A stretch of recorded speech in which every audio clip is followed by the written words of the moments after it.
आज इस वीडियो में हम पोस्ट कोड 47/21 जो कि एनडीएमसी की सीट्स थी, पीआरटी की, DSSB के थ्रू पीआरटी की जो सीट्स थी उसकी कट ऑफ जो हाई गई है उसमें कितनी सीटें थी, और जो पोस्ट कोड 42/21 जिसका रिजल्ट आने वाला है उसकी सीटों के बीच में एक छोटा सा कंपैरिजन करने वाले हैं। देखो, जो ये एनडीएमसी में ईडब्ल्यूएस की जो सीट्स थी ना 35 थी, और डीओई में भी इसकी जो सीट्स हैं 38 हैं। तो सीटें तो सिर्फ 3 ही ज़्यादा हैं, इसमें भी ज़्यादा डिफरेंस नहीं है सीटों में। तो आप लोग ये बिल्कुल भी ज़्यादा एक्सपेक्ट करके ना चले कि इसमें इतनी ज़्यादा सीटें हैं तो इसकी कट ऑफ भी कम जाने वाली है, तो ऐसा बिल्कुल भी नहीं होने वाला है। देखो, इसके ना बहुत सारे रीजंस हो सकते हैं कि ऐसा क्यों। देखो, इससे पहले जब डीओई और एमसीडी का एग्ज़ाम हुए थे 2018 और 2019 में, देखो 2018 में डीओई और एमसीडी दोनों के एग्ज़ाम हुए थे और 2019 में सिर्फ डीओई का एग्ज़ाम हुआ था। तो उसकी जो कट ऑफ है ना वो अप्रॉक्स 119 और बाद वाली एमसीडी की 124 गई थी। तो उसके रीजंस ये हो सकते थे, उस टाइम पे ना जो हमारा एजुकेशनल सोर्स है पढ़ने का एनआईओएस, ठीक है, तो एनआईओएस के लेकर के ना सब लोग इतने श्योर नहीं थे कि क्या एनआईओएस में से पेपर आएगा या नहीं आएगा। उस टाइम पे एनआईओएस मोस्टली स्टूडेंट्स के लिए एक अननोन सोर्स था पढ़ने का, क्योंकि देखो 2018 वाला पेपर DSSB ने पूरा एनआईओएस में से बना के भेजा था। एक एक स्टेटमेंट डायरेक्टली सीधे उठा के ली गई थी। एमसीडी का पेपर जो ऑफलाइन हुआ था, एनआईओएस के में से एक एक स्टेटमेंट सीधी उठा के एनआईओएस से ली गई थी। और जो डीओई का पेपर हुआ था उसके बाद वो ऑनलाइन पेपर हुआ था, तो उसमें जो स्टेटमेंट थी जैसे कि वो भी एनआईओएस के ऊपर थी, ठीक है, एनआईओएस में से ही वो पूरा पेपर आया था। तो उस टाइम पे क्या था कि बहुत सारे बच्चों के लिए ना एनआईओएस अननोन सोर्स था, उन्हें पता नहीं था कि एनआईओएस पढ़ना चाहिए या नहीं पढ़ना चाहिए। तो ये 2018 की बात है।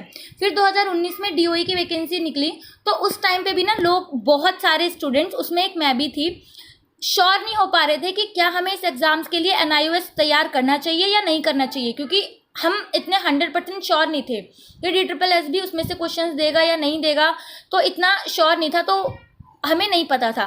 बट ये जो 2022 में हमारे पेपर हुए हैं 47/21 और 42/21, तो शायद ही कोई ऐसा बच्चा होगा जो इन एग्ज़ाम्स के लिए एनआईओएस को प्रिपेयर करके नहीं गया होगा, क्योंकि जैसे जो 7 मार्च को पेपर हुआ था उसकी पहली शिफ्ट से ही पता चल गया था कि जो पेपर आ रहा है वो एनआईओएस के ऊपर ही डिपेंड है, मतलब बेस बना रखा है एनआईओएस को। तो मोस्टली बच्चे जिन्होंने अपनी एनआईओएस को प्रिपेयर किया था और अच्छे से प्रिपेयर करने में लग गए थे एनआईओएस को। तो उस टाइम पे ना कट ऑफ इतनी कम तो नहीं थी, उस टाइम पे भी कट ऑफ बहुत सही लेवल की गई थी, मॉडरेट कट ऑफ थी। इस बार कट ऑफ बहुत ज़्यादा हाई गई है, तो इसलिए रीज़न ये हो सकता है कि उस टाइम पे ना बहुत सारे बच्चों को एनआईओएस का पता नहीं था। बट शायद अब कोई भी बच्चा ऐसा नहीं होगा कि जिसको एनआईओएस को ना पता हो, सारे लोग एनआईओएस को करके गए थे। और देखो, सेकंड चीज़ क्या थी कि 2018 में ना केवीएस के फॉर्म निकले थे, केवीएस के फॉर्म भरे गए थे। 2019 की स्टार्टिंग में ही जनवरी में केवीएस के इंटरव्यू चले थे। इंटरव्यू के बाद उसमें करीब 3000 पोस्ट निकली थी पीआरटी की, अप्रॉक्स 3000, जिसमें 3000 बच्चे सिलेक्ट हो गए थे। तो मोस्टली बच्चे जो थे जो केवीएस में सिलेक्ट हो चुके थे। तो जो 2019 में जो वैकेंसी निकली थी डीओई की, उसके लिए ज़्यादा मेहनत नहीं करी जो बच्चे मतलब ले चुके थे नौकरी वगैरह, क्योंकि मेरे खुद के बहुत सारे दोस्त हैं जो पेपर देने भी नहीं आए थे दिल्ली में। तो उस टाइम पे ना कंपटीशन इतना ज़्यादा नहीं था जितना कि अब है। तो उसके अकॉर्डिंग देखो 2019, 2020, 2021, 2022, तो इन 3 सालों में बहुत सारों की नौकरी चली गई, बहुत सारे लोग जो काम भी कर रहे थे वो बेरोजगार हो गए, और केवीएस की भी वैकेंसी नहीं निकली, डीओई की भी वैकेंसी नहीं निकली, केवीएस की भी वैकेंसी नहीं निकली, तो बहुत सारी वैकेंसीज नहीं निकली हैं। तो इस टाइम पे जो बच्चे हैं ना वो बहुत ज़्यादा कॉम्पिटिशन है। लास्ट जो AEES का पेपर हुआ था वो भी 2019 में हुआ था, तो उसके बाद से कोई भी टीचिंग रिलेटेड जो वैकेंसी है वो नहीं निकली है, तो बहुत ज़्यादा कॉम्पिटिशन बढ़ गया है। तो ये जो 42/21 है, भले ही आपको दिख रहा हो कि इसमें इतनी वैकेंसीज हैं, बट इसकी भी ना लिस्ट हाई जाने वाली है, क्योंकि कंपटीशन बहुत है। आज 2022 में बहुत ज़्यादा कंपटीशन बढ़ चुका है, और जो एनआईओएस है वो किसी के लिए अननोन सोर्स नहीं है, तो सारे बच्चे उसको प्रिपेयर करके ही गए होंगे। तो ये थोड़ा सा एक हम कंपैरिजन करते हैं। देखो, ईडब्ल्यूएस में 35 वैकेंसी थी और अभी इसमें 38 हैं। 45 वैकेंसी थी जर्नल की, अब इसमें 313 है। तो हाँ, ये इसकी 7 गुना वैकेंसी है। जो जर्नल की वैकेंसी है वो 7 गुना है। ओबीसी की वैकेंसी उसमें 17 थी, इसमें तो 6 ही है। एससी की वैकेंसी उसमें 16 थी, इसमें 44 है। एसटी की वैकेंसी 7 थी, इसमें 33 है। तो जो एनडीएमसी जिसका रिजल्ट आया है, जिसकी हाईएस्ट कट ऑफ जर्नल की 157 गई है, उसमें टोटल 120 सीट्स थी, ठीक है, जिसकी कट ऑफ ये आपके सामने लिखी हुई है 143, EWS की, UR की 157, OBC की 150, SC की 145, ST की 127। ये देखो SC की कट ऑफ बल्कि EWS से ज़्यादा गई है ना, क्योंकि उसकी वैकेंसी कम थी, तो वैकेंसी का भी तो बहुत फ़र्क पड़ता है ना।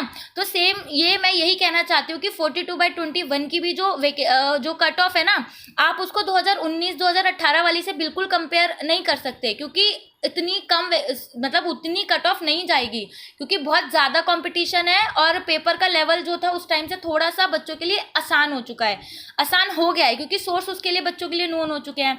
तो देखो EWS की इसमें वैकेंसी है 38, इसमें है जनरल की 313, OBC की 6, SC की 44 और ST की 33।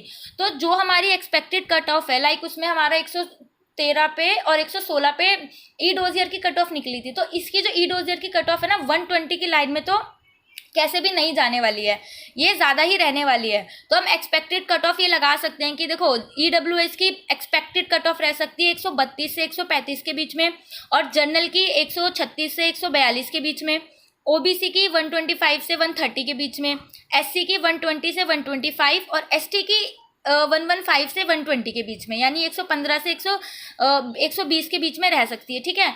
और ई डोजियर सबमिट होने के बाद भी ये जो कट ऑफ है वो आराम से 4 से 5 नंबर बढ़ती है। आप चाहें तो DSSB की पहले की हिस्ट्री उठा के देख लो, 4 से 5 नंबर ये कट ऑफ आराम से बढ़ती है, ठीक है। तो 42/21 की भी जो कट ऑफ है बहुत ज़्यादा कम तो नहीं जाने वाली है। और जो हमें लिखा था कि मतलब एक जो ई डोजियर आया था, सॉरी DSSB का कैलेंडर आया था, उसमें था कि जुलाई में वैकेंसी निकलेगी, सितंबर में पेपर होंगे। तो वो जो हमारे सारे एग्जाम्स है ना वो होने वाले, मतलब एग्जाम्स क्या, वो जो वैकेंसी निकलेंगी ना, जब हमारा ये इसकी ई डोजियर वाली वैकेंसी निकल जाएगी, लिस्ट निकल जाएगी, बाद में ई डोजियर के बाद जो लिस्ट निकल जाएगी, फाइनल कट ऑफ आ जाएगी, जब बच्चों को मेडिकल के लिए बुलाया जाने लगेगा ना, उसके बाद ही वो वैकेंसी निकलेगी, उससे पहले वो वैकेंसी नहीं आने वाली। और जो हमारा AEES का एग्ज़ाम है वो सितंबर के एंड में हो सकता है, और जो KVS की वैकेंसी है वो तो पता नहीं कब आएगी, क्योंकि कोई अभी हमारे उसको अकॉर्डिंग कोई नोटिफिकेशन ही नहीं है।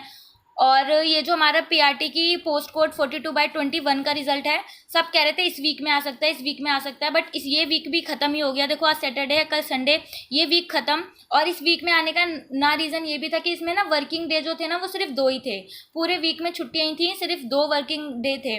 और तो मोस्ट प्रोबेबली 90% हमारा जो रिजल्ट है वो next week Monday to Friday के बीच में कभी भी आ सकता है।